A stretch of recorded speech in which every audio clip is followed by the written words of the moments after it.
I get the burnout from the restrictions, but we're as nurses, we're burnt out from work too. Emergency room nurse Sarah Craig Campbell enjoys valuable time spent with her 2 young daughters, Piper and Marley.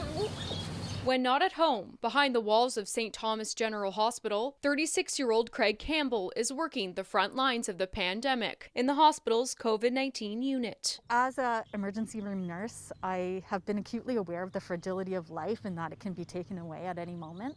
This pandemic has increased that. It's not just the old, not that old people don't matter, but it's younger people now. She says many patients' backgrounds mirror her own life, having young children and families of their own to look after.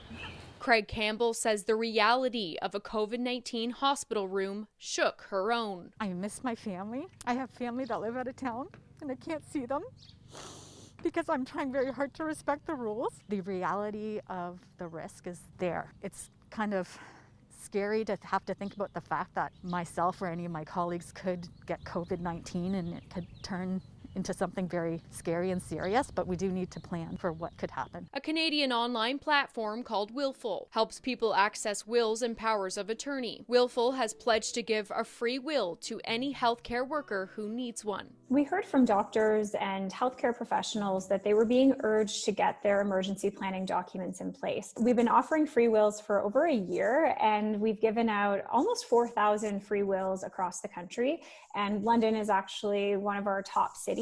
While Craig Campbell says she is honored and grateful to work as a nurse during COVID-19. She says the will provides her family with a sense of security among the uncertainty. Knowing that my husband and my children are financially secure based on what I've done in my will makes me feel good. Jordan Reed, CTV News.